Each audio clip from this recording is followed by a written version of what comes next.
News broke Monday night of a KC-130 Hercules aircraft exploding mid-air over Mississippi with 15 Marines and 1 Navy corpsman on board, all of whom perished on impact.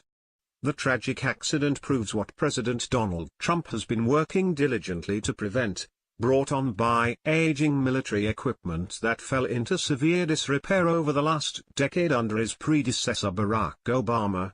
Despite the current Commander-in-Chief's best efforts, it takes time to replace and repair every single piece of equipment neglected by Obama, and unfortunately, time had expired for this crew before that could happen. Among the most important Americans in this country to our president and first family who have repeatedly proved it, are our military members and their families.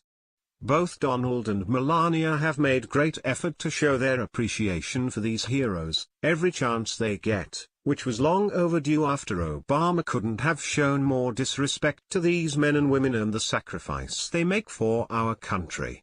So, when word of this immense tragedy on American soil hit the White House, Melania dropped everything to do one thing that was truly special for these grieving families and Americans proud to call her our First Lady. Freedom Daily initially broke the horrific news of this tragedy, reporting that the Marine Corps KC-130 left Memphis, Tennessee on Monday with 16 on board, exploded in midair and crashed into a soybean field in Mississippi.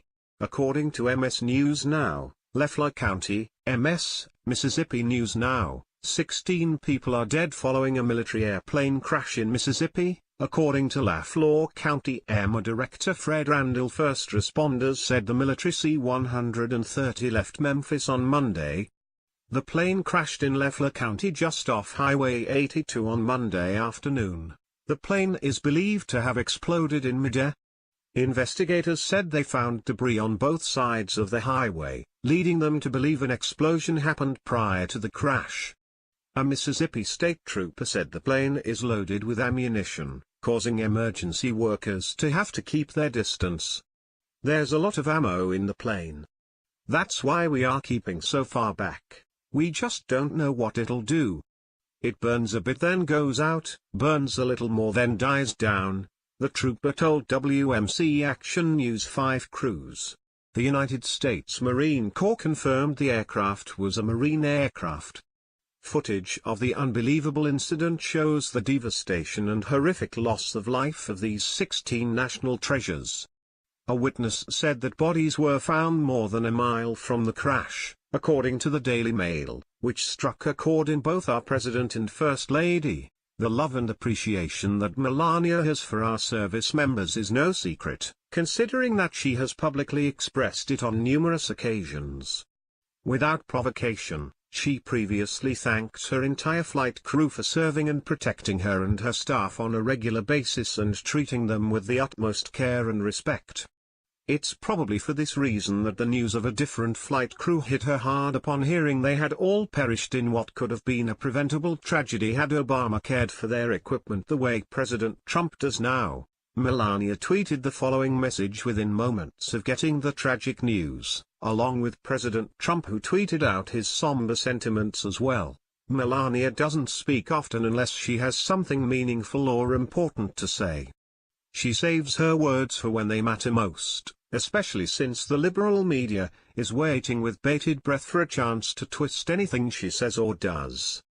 The left hasn't stopped from attacking her on her past messages to military families, which is why it's only a matter of time before they dig their claws into sharing her condolences for these 15 Marines and 1 corpsman, while recognizing our nation's heroes this past Independence Day by publicly thanking them for their service and sacrifice. Liberals pounced on her post, finding fault in a way that only they could. Disgusting leftists decided to use her thoughtful gesture to bring up Trump having never served in the military, even though Barack Obama didn't either. Liberals love to claim that Trump dodged the draft, confusing the difference between dodging and not serving. By their logic, every one of them who haven't served are draft dodgers, which is a ridiculous claim to make. It wasn't often or ever that the Obamas showed this kind of sadness for the loss of an American hero or their gratitude for anyone who served them personally and our country. In fact, our former president couldn't even bring himself to salute soldiers standing outside Air Force One or Marine One to welcome him. We've come a long way in the White House in a short time, with the Trumps there now who truly love this country and respect its citizens. God bless the families of the fallen who died in Mississippi and all those who serve our country at home and abroad.